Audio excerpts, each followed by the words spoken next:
Welcome to the Dogon podcast.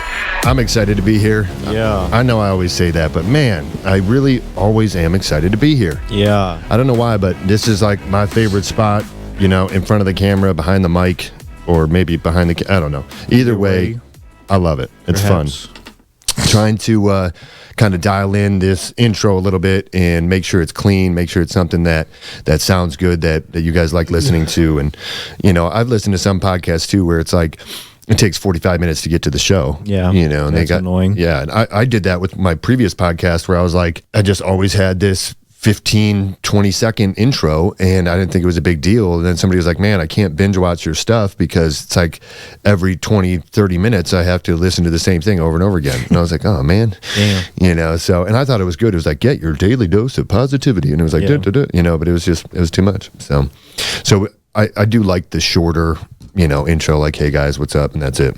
Yeah, you know, it gets right to the point. Yeah, because, you know, we're just here just to let you guys know where we're at and kind of what's going on with Dogon Packs and really with us in general. Yeah. You know, I'm sure you guys have seen this journey of starting your own business, of you know, pushing yourself outside your comfort zone is something that, you know, comes with some bumps and bruises. Yeah, I mean, it's not easy to just get out there and push yourself to the limit. Yeah, and it's like, it's difficult sometimes because you don't know what you don't know. It's true. You know, and if you don't have like this internal drive, you know, to push yourself past what you think is normal or okay, then, you know, you'll never, ever be able to make it in business, period. Just because if you stop when you feel pain or difficulty, then never start your own business because you're just going to be set up for failure. You're going to lose money. You're going to lose time because you're just not the right person for it. You know, and we've talked about that over the last couple episodes, like the mindset of a business owner. But, you know, I don't think everybody really gets the kind of weight that it puts on you. Yeah. And if you don't enjoy that weight, if that doesn't give you energy or power, then, you know, I mean, it's pretty tough. Yeah, it's a losing battle. You know what I mean? But I know for me personally, I just have to keep positive in front of me and I'm fine. Yeah. You know, but I mean, all I have to do is just think about why I started doing this in the first place, you know? And it just kind of helps me get past it. And what does that do when you think about that? Does that, like, how does it help you get past? What does it do specifically for you? Like, whenever I'm feeling like, damn, I really don't want to do shit right now, I'm like, well, I kind of signed up for this. I kind of wanted to, you know, create all of these things, all of these videos, and then all these products, and then get them out to you people. And then, I mean, I can't do all that if I just don't do it. So, see, I never think like, I don't want to do this or I don't want to do any of this. Like, I never think that. I always think like, oh, I'm tired or, oh, I'm this, you know, but I want to do it. I'm just like finding the difficulty to take action. You know what I mean? Like, that's kind of what I mean. Yeah. Okay. Because you just said want, like, you know, I don't want to do anything, but I kind of signed up for this. And I was like, oh, wow, well, that's different perspective. You know what I mean? Like, I don't look at it as like, I signed up for this, you know, and that's why I feel like I have to do it. You know, I do it because it's like, this is what brings me the truest form of happiness and joy. You know what I mean? Like, so like it pushes me. And when I can't get myself to take action, you know, it's usually a situation that makes me feel bad about myself. You know what I mean? And it's like, and so like, this is where I find my peace, my comfort, my power, you know, is doing all this stuff. But yeah, I mean, it helps when you have to think about every aspect of a business and you have to prepare for every future event that's coming in your business. It takes the focus off of the little stupid shit in your head and in your life. Right. You know, like you're no more like, you know, worried about like, oh, well, you know, maybe this person doesn't like me or maybe this person, you know, like that's not even in your head because you're just like, you're 5,000 tasks deep and trying to make sure that you're going in the right order and not missing anything. So it's like, that is one thing that, you know, the reason business in general brings me peace is because it like diverts my attention away from like the small shit, you know, the small stuff in life. You know, I don't know if it does that for you, but man, it really helps me just kind of fall into a different world. Yeah, I mean, I definitely go into a different world. Yeah. A lot of people construct a false reality, you know, like I call it delusional negativity, where they construct a false way that the world operates and that how they operate in their interaction with other people. And then they live in that world of of delusional disconnect from like actual reality and like what's actually going on in the world around them. Yeah. And I think that is like one of the biggest dangers and pitfalls for not just business owners, but really for anybody. You know, Right. if because you can convince yourself, you know, do you remember me telling you that story about that guy who was fixing that freezer? If you say it, I'll probably remember. There was this guy in New York, you know, not too long ago, but it was, you know, probably like 20, 25 years ago, 30 years ago. And he went in to fix this freezer. Oh, yeah. No, I do remember. Yeah. And when he went in there, you know, I was like trying to fix the fan and all this. And when he went in, it locked behind him. And they found him, you know, like 2.5 hours later, dead in this freezer. Go to the hospital, you know, cause of death, you know, has signs of frostbite on his fingertips, signs of frostbite on his toes, signs of frostbite on his nose even, you know, and the cause of death was hypothermia or freezing to death. The interesting thing though is the freezer, the cooling element was broken. Yeah. He thought he was just fixing the fan, but the cooling element was broken. It was 50 plus degrees in that cooler. Interesting. Where he froze to death. Yeah. Where the coroner literally put the cause of death as freezing to death because he mentally constructed a reality that was false and then lived in it, and it killed him. And I think that happens with way more people than we realize. I mean, this guy was writing on the wall, getting colder, still getting colder, too cold to write, and then dead. You know, like he walked himself down that road of death with a complete false reality that he constructed around him. Right. And it's like, I think we do that a lot more with the story we tell ourselves. You know, we will like delusionally believe things in our heads to the point where it limits us in reality. It's true. And if you can break through that, you can literally fucking do anything. Like if you can get over where you don't believe yourself and you realize that like, oh, this person that is talking inside my head, this person that's planning, that's reasoning, that knows what's best is actually a liar. And it's not the person that's going to get me to where I want to be. It's the person that got me here where I want to make changes. You know, if you're happy, if you're perfectly happy with where you're at in life and you love it, then listen to that voice in your head. Keep going. Keep listening to that voice because it's working. But if you're not happy where you're at, then you need to start paying attention to what you're telling yourself in your head and what story you're creating. And I think that alone is going to set you free in more ways than you can imagine. You know, I mean, it's really hard, but for me, it's like, I don't know, there is no quit in me. And I've become more and more radically honest with myself. I encourage everyone to do self-evaluation questions. Have you ever done that before? Maybe a few times, but what are some examples? Well, I mean, I used to have like hundreds of them written down, but in the book, Think and Grow Rich, there's like probably like 70 or 80 or maybe there's, you know, maybe it's a list of 100. I don't know. But, and it's just like, do you get upset or anxious often throughout the day? Yes. Why? It's a good question. You know, and I'm not saying you have to answer. I don't know. I'm not putting you on the spot, but yeah, and then why don't you know? And that's the steps. I have to dive a little deeper. Yeah, and that's the steps. You just ask yourself, pose yourself a question, and then you critically dissect your answer and keep asking why, and why is that, and why do you feel that way to yourself. And if you got to write it out and ask yourself like 5 layers deep into a question, boom, that is the best way to do it. But you have to make sure that you're not continuing to fabricate this false reality or this story that you're telling yourself. You know, I tried to do this with somebody a while ago, and you know, I was like, why are you upset throughout the day? And you know, he said, well, because I don't have money. And I said, okay, why?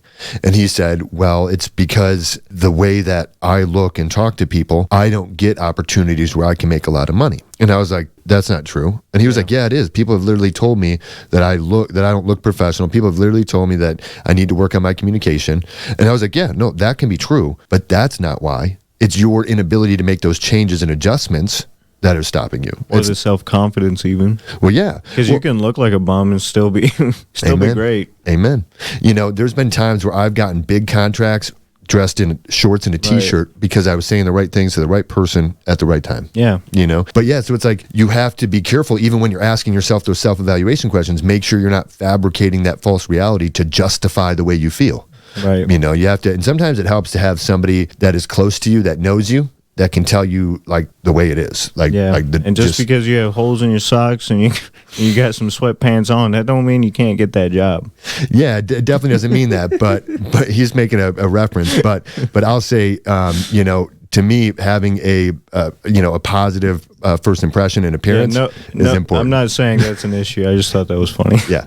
Well, hey, I'll never let that one go. I still think that was the wrong move and ridiculous. And if I was Steven, I would have been like, I think that was funny. You're done. I would have been like, no way. But that's just me. That's just the way my parents, raised me. They were wild towards me when it came to like a good first impression, high character, high integrity, say what you mean what you say, firm handshake, eye contact. I mean, they were like, I was trained, not raised, I've never been that formal, but yeah. Well, some people say formal, I say respectful. I guess it's, because like, that's another word for it. Because I take disrespect when people like won't look me in the eye, or I meet somebody and they don't shake my hand. Like, to me, that's like, I'll never look at you the same way, because it's like, that's a common human decency and acknowledgement outside of somebody else. And some people don't have like the confidence to do that kind of stuff. And that also is why I look at you different. It's just because it's like, I think it's important. I think, certain aspects of being a man in our society need to be preserved. And right now they're just getting thrown out. They're like, all men are becoming babies, and, none of them have real character and integrity or a backbone. They couldn't defend something from a hawk, let alone another person. It's like, I think we got a lot of issues going on with masculinity in our society. And so, I'm like really putting my foot down with a lot of these aspects of like the way that you conduct yourself personally in society and with other people, because it's like, there needs to be somewhere where this line is held. We can't regress any further into primal actions of just grunting and looking down at the ground. And like, I mean, we need to stay at our elevated state and connect on a genuine level, or I just think we're going to see society continue to decline. And maybe I'm just crazy. I always welcome that thought that maybe I'm just nuts. But when I read like every successful person's book, or when I look at every successful person's autobiography or life in general, they agree with me. So I'd rather agree with them than agree with a bunch of losers. So there you go. I mean, that's just the way I feel. But I kind of had some notes. I'm just kind of going through, making sure that I get everything. But I just get passionate about that story you tell yourself and that personal accountability. That just really, to me, that is like the battle. That is everything. It is hard. Well, it's hard if you say it is. It's not hard. It's simple. I guess that's true. It's just like, it's difficult if you expect it to be something that is automatic.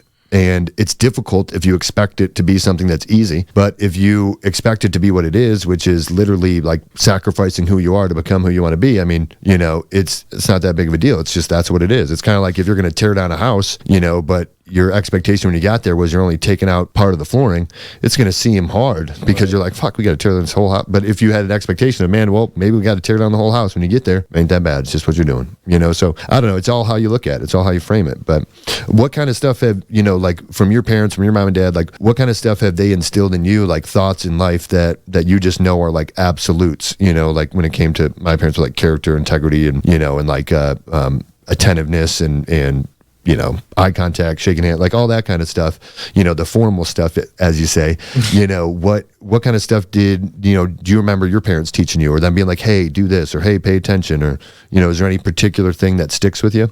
Not that I can think of, honestly. Mm-hmm. Well, they never told you like what they believe or what they think is right. I mean, they do. They were more religious people, and I never really jived with that. I was never ever really religious until recently. I'm not really religious completely, but more spiritual. But I don't know. I just didn't jive with that, and I kind of had a weird upbringing. I'll say. What kind of religion were they big on? It was Christianity. Oh, okay. Just like Christianity, not like Lutheran or Catholic, or it was not Catholic, Protestant, or I honestly don't even know the difference between them. But yeah, there's quite a few differences. Really, all the same in a lot of ways. Yeah. But interesting. So, are your parents still very religious? I honestly don't know. That's awesome. My mom is extremely religious. Like she does coaching and teaching in what she calls being in spirit versus in ego. That's actually been my like number one focus for like the last few weeks, is just being in spirit. I also call it God flow. I think God flow is like, it's kind of like God flow to me is like, is just a state in which you are not looking to falsify anything in any way. You're looking to have the absolute pure realization of what reality you're in, and then to also have that same exact level of absolute joy and peace about exactly where you're at the moment that you're there. And that's hard. Because like we all want something better, you know, in the future. Or, true. You know what I mean? So to Everybody be like, wants some good stuff. yeah. So I find it hard to be like, yes, I love exactly how things are right now. You know, like that's hard for me, but that's what I've been focusing on. And when you're in that zone, it's kind of, I don't know, it's kind of cool because you start to see everything as positive. Yeah. You know, but I don't know, what kind of, do you ever like write down what you're grateful for? That's something I do every day. I do not. Oh, dude, I'm telling you, I used to not do it. And I was like, like back when I thought I was dying and I had like no money, and I'd cut wood or do side jobs for people to make money, and like chop wood literally. But anyways, you know, when I was doing that, I was like, what do I have to be grateful for? You know, and then like that day, there was this woman that came to the restaurant that I was working at, and you know, she was in a wheelchair, and she like comes in and she's like all happy, and she's like, yeah, and I was like, I do got a table for you. I was like, but it's up 3 flights of steps, and she was like, I can do it. Like she was just joking around. So was I, you know, and she was like, I can do it. And then she had a seizure, you know, and she fell out of a chair and she hit her head. She split her cheek open and her chin open because she kept hitting her chin. And by the time her guy got to her and got her back in the chair, and she comes to, and he's like, oh, you just had a seizure. And he's like wiping the blood off her face, and he's like putting a Band-Aid on her chin, you know, and I'm like, oh my gosh, like, you know, earlier that day, I'm thinking like my life sucks, you know. And then when she's like, you see like her like come back where she's like, oh, and she's like, I'll be here all week, everybody. And she like pretends to bow, and then is still, she was like, so where are these steps, motherfucker? And I was like, oh my gosh, like this woman's amazing. That's just her life. Yeah, like she's just like so fucking happy, you know. And I was like, I'm just kidding, I got a table right here for you. Like, and she was like, oh, why? Because you think I'm gonna seize out? Like, I mean, she was so funny and so positive and energetic that I was like, I can never say my life sucks again. Like, oh my gosh, like if she can enjoy and have a good time and find a way to love life in the moment, so can I. There you go. You know, and I think that's really what it comes down to, is when you're telling yourself that story in your head. We all like to have people feel bad for us. We all like for people to support us. We all like for us to feel like people are going to help us and make us feel good. So we always tend to make ourselves the victim in that story. We always tend to make it to where everything's against us and there's nothing we can do. And it's just like, this is what we were dealt and we're doing the best we can. And that story that we live in, we think we're doing good by ourselves to make ourselves feel good that other people are going to support us and come in and save the day, or you know, like, yeah, it is you have been dealt a bad hand, and yeah, you are doing as good as you can. It sucks. And it's like we sit in that, and that is the very problem and the very disconnect that causes our issues. Right. You know, and it's just like, we got to break out of that. You know, we gotta find a way to not be the victim, to take responsibility, to be proactive. And that's why the 7 Habits of Highly Effective People, if you haven't read that book yet, pick it up and read it, because this guy just takes normal life, like normal everyday life, like the way it all works, literally the way it all works, and he breaks it down into like 7 little steps. And he does like this weird triangle on top of triangle circle thing. I still don't even understand it, but it looks like he spent a lot of time drawing this 3D thing out. But and it's like, you know, interdependence versus dependence, and you know, it's a lot to take in. And I've studied the 7 Habits of Highly Effective People for a long time now, and I have a lot of it memorized. But you know, there's still aspects of it that surprise me when I read through it, and it's just because, you know, I still am telling myself a story in some ways, in some places in my life. You know, I think I have to know this before I can do that, or I have to be this before I can do that. And it's like, none of that is true. You know, we limit ourselves 100%. Very true. Right? I don't know. Do you feel limited at all in life, or do you feel like you're just like, I can say whatever and do whatever, or like, do you not even think about that? Like, how does definitely limited? Yeah. I mean, by my emotions, mainly my emotions. I mean, it's a big time drain on me, I guess. Mm-hmm. Just like negative emotions like anxiety, worry, that kind of stuff. I mean, stress, just thinking about things too much, or I don't know, going too deep into the negative. Yeah. And that's that false reality, because, you know, past and future don't exist. Yeah.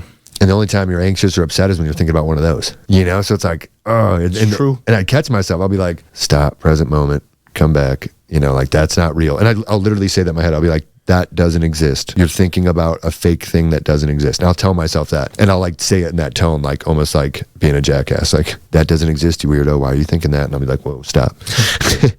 But yeah, I don't know. It's just the story you tell yourself, it can make or break you.